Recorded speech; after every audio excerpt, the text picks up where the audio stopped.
let's begin. But certainly I have with me two gentlemen and two journalists to do justice to this. Charles Ideho, as well as Ambrose Igboke. Gentlemen, thank you very much for having me. Yes. Right. Okay, let's begin this morning with Daily Trust. That's our first paper we'll be seeing this morning. Daily Trust says, speakership, lawmakers plot to secretly amend House rules.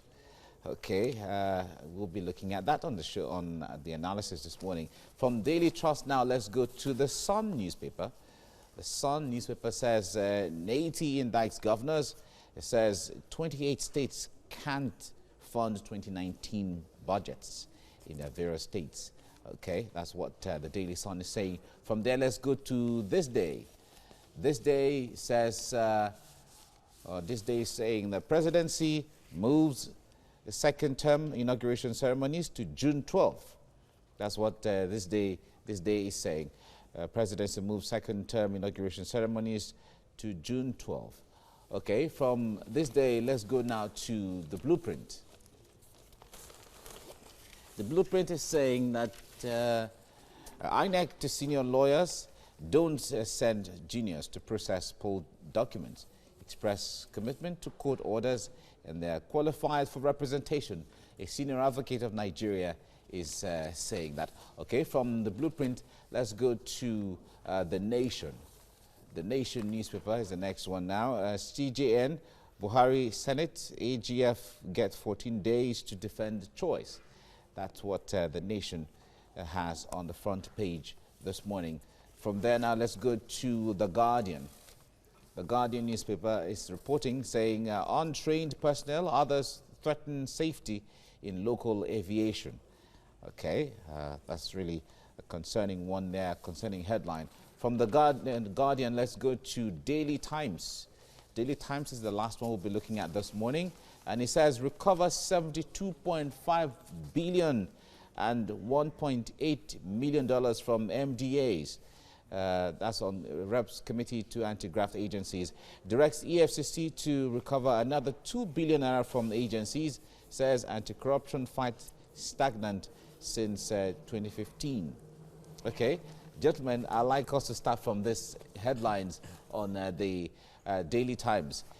Reps Committee to Anti-Graft Agencies recovers 72.5 billion naira, $1.8 million from MDAs. And directs EFCC to recover another 2 billion naira from agencies, and says anti-corruption fight stagnant since 2015. Ambrose, I'd like to start with you on this.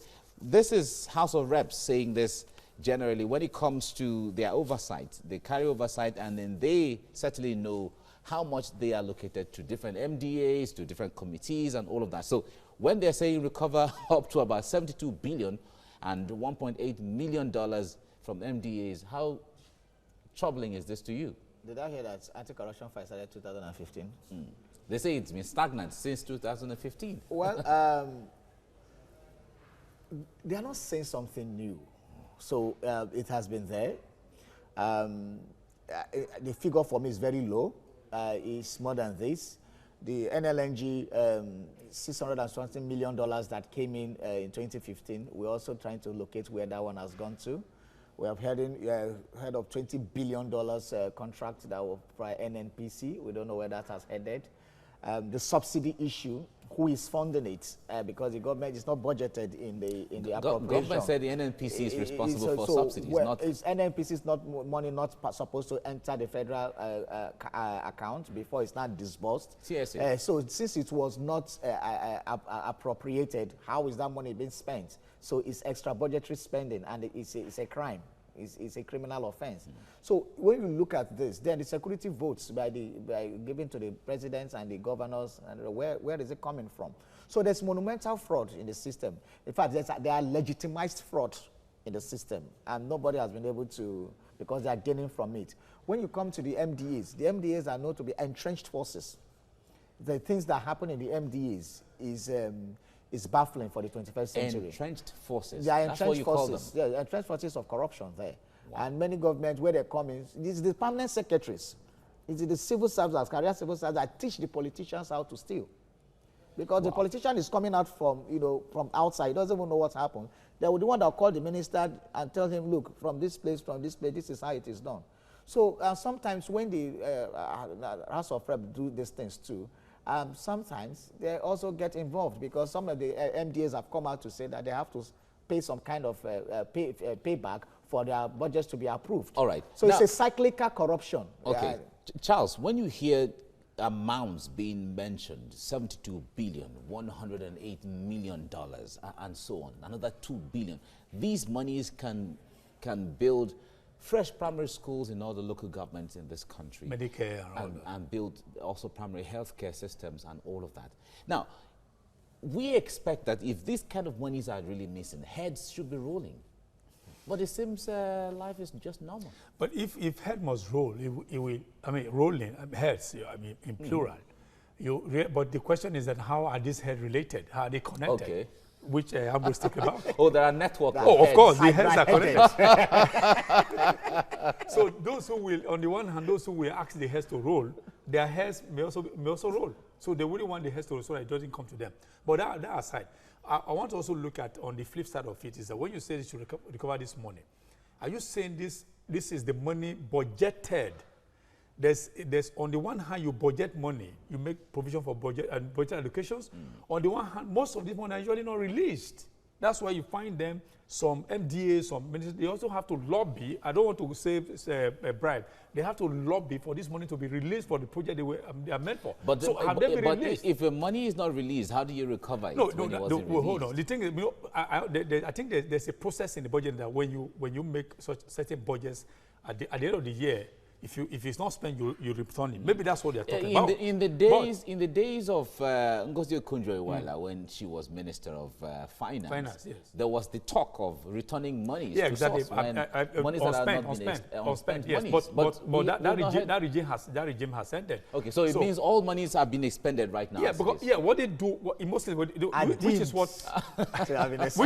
is what we wanted a departure from the zero budgeting to envelope budget to zero budgeting. During the envelope budgeting, there's a particular amount of money that's budgeted every year. It increases, but the zero will say, okay, no, we will budget according to your needs, which was what was justify every expense. It's as if we went back to the envelope budgeting, which is why every year you see that our budget, the estimate is always increasing. Has there been any time? It's not supposed to increase. Has there been any time in the recent years we've gone back to zero budgeting? No. There was a call for zero budgeting and there was protests all over the place. In 2015, we went zero budgeting. Okay, but we could not sustain it because of this interest. MDAs, most of them, because every interest is tied there. The director's interest is tied there. That's why you see that every year it goes from 8 trillion to 9 trillion. Is it justifiable? The answer is no. Is the president helpless because he's the one who goes to hand over the budget to the national prepared for him.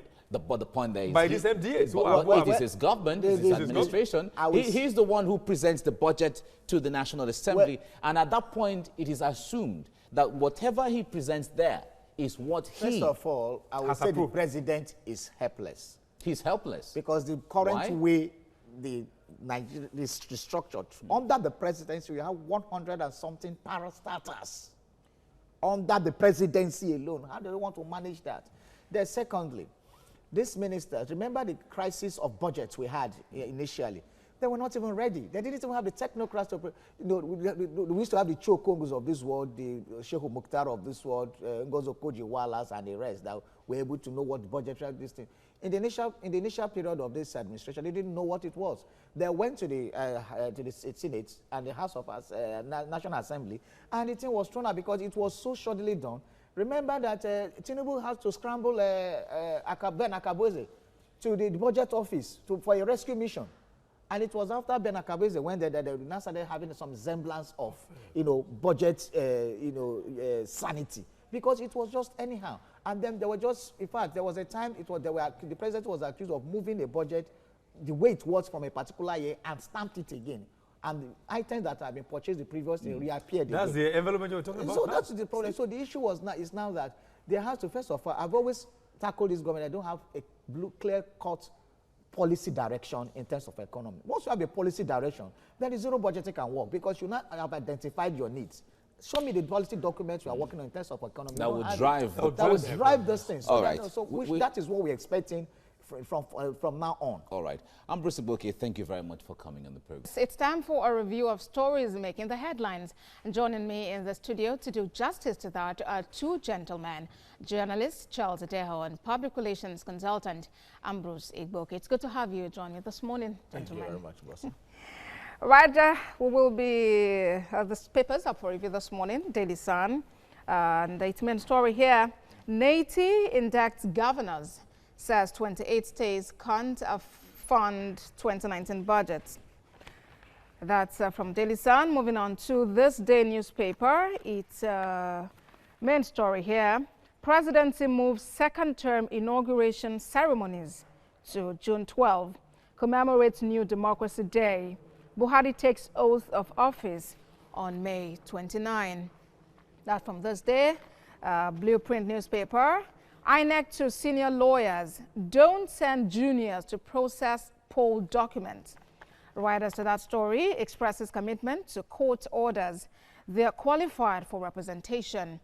Senior advocates of Nigeria saying that. And on the front page of the Nation newspaper today, CJN, Buhari, Senate, AGF get 14 days to defend choice. Court fixes June 3rd rather, for hearing. That's from the Nation newspaper. And on The Guardian, untrained personnel, others threaten safety in local aviation. Writers to that story, 35 pilots, 27 engineers in air wing of police unqualified. Force agencies blame poor funding. NCAA says no cause for alarm.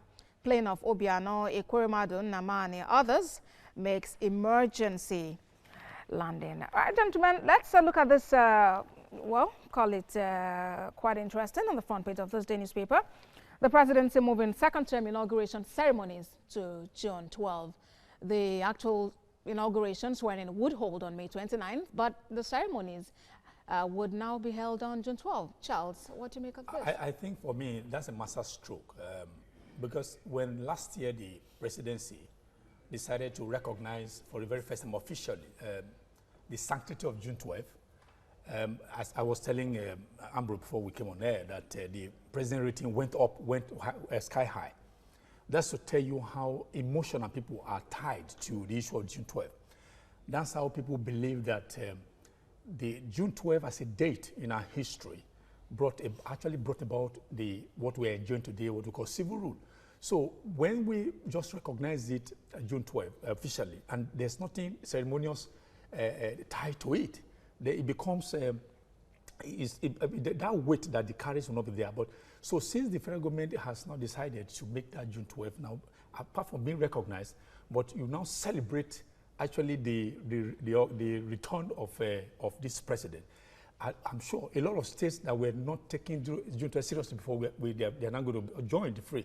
You will recall that even in recent past, only the southwest state, that's Abiola's home region, were celebrating it. And at a time when any party that's of the opposition, like PDP for instance, if they come into government, they will not celebrate the June 12th. So the relevance was just trickling down until the pronouncement of the president that has now brought about the relevance of June 12th in the annals of our political history. But I think for now, that June 12th for me, as I said earlier, I'm going to also repeat it, that it's a master stroke for us. All right. Do you agree with Charles? Sure.